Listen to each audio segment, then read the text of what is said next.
আসসালামু আলাইকুম। এই দেখো আমি পুঁই শাক আমার গাছের শাক পেরেছি, তো এখন ভিজিয়ে দিলাম। দেখি গাছের শাকটাকে রান্না করব। এই যে পাতা টাতা সব কেটে নিয়েছি।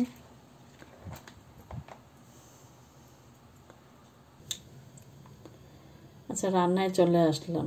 আর আজ আমি রান্না করব এটা চিংড়ি মাছ দিয়ে দিচ্ছি পেঁয়াজ, এখানে তো রসুন কুচি আর একটা কাঁচামরিচ। শাকটা আসলে সব কিছুতেই ভালো লাগে, পুঁই শাকটা। তো আজ আমি রান্না করব চিংড়ি মাছ দিয়ে ভালো লাগে, বেশি ভালো লাগে। আচ্ছা, রসুন কুচি তো দিয়ে দিয়েছি, রসুন পেঁয়াজটা ভেজে দিয়ে দেবো। মশলা এখানে নিয়েছি ধনিয়া গুঁড়া, হলুদের গুঁড়া, জিরার গুঁড়া, আর মরিচের গুঁড়া আর সামান্য আদা বাটা। এবার মশলাটাকে আমি কষিয়ে নেব। আর দিয়ে দিচ্ছি এবার চিংড়ি মাছটাকে খুব ভালোভাবে ধুয়ে বেছে নিয়েছি। চিংড়ি মাছটা দিয়ে দেব, একটু ভেজে নেব মশলার সাথে। দিয়ে দেব লবণ, প্রয়োজন অনুযায়ী লবণ দিয়ে দেব।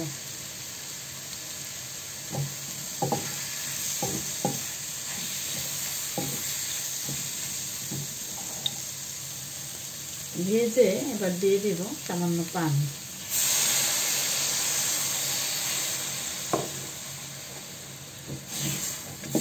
এবার এটাকে মশলাটাকে কষিয়ে নেব।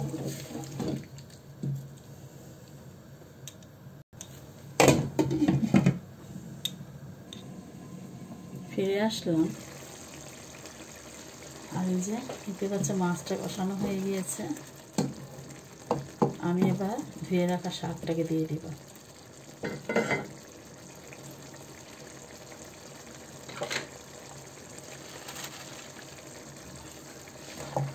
ধুয়ে ঝরিয়ে রেখেছিলাম, এখানে আমি দিয়ে দিচ্ছি।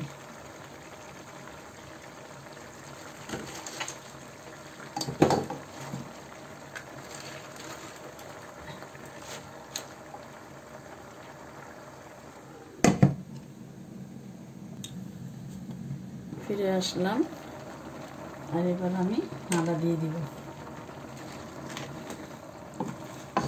আমি তো এখানে কোনো পানি দিইনি, তাজা শাক থেকেই তো পানি উঠবে, এই জন্য আমি আর কোনো পানি দিইনি। দেখা যাক, যদি মনে করি শুকনো হয়েছে তাহলে হয়তো হালকা একটু ঝোল দেব। মনে হয় দেওয়া লাগবে না, যে অনেক ঝোল উঠেছে,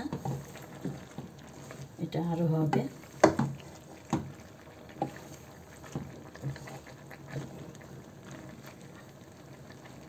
আরও কিছুক্ষণ হবে। এখন আমি আবার 2-3টা আলু দিয়ে দেব, দিয়ে এখন আবার ঢেকে রান্না করব।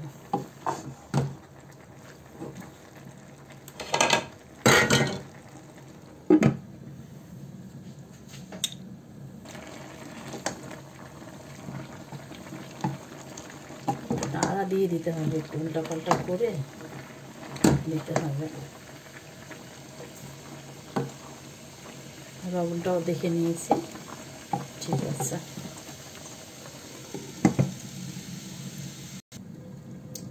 ফিরে আসলাম, দেখো আর কিছুক্ষণ পর, আর আমি এর মধ্যে নাড়া দিয়ে দিয়েছি। আর এই যে আলুটাও হয়ে গিয়েছে, ডাটাগুলোও হয়ে গেছে, সুন্দর করে গেছে। আর আমাকে পানিও দিতে হয়নি। মাশাআল্লাহ, সুন্দর, অনেক মজা হয়েছে, আলহামদুলিল্লাহ। এই তো রান্না হয়ে গেল পুঁই শাক চিংড়ি, গাছের পুঁই শাক চিংড়ি আলু রান্না। আশা করছি ভালো লেগেছে। সাদা ভাত দিয়ে কিন্তু খুবই মজা। আমাদের চ্যানেলটিকে সাবস্ক্রাইব করে আমাদের সাথেই থাকুন। আজ এই পর্যন্তই, আবার আসবো অন্য কোনো ভিডিওতে। আল্লাহ হাফেজ।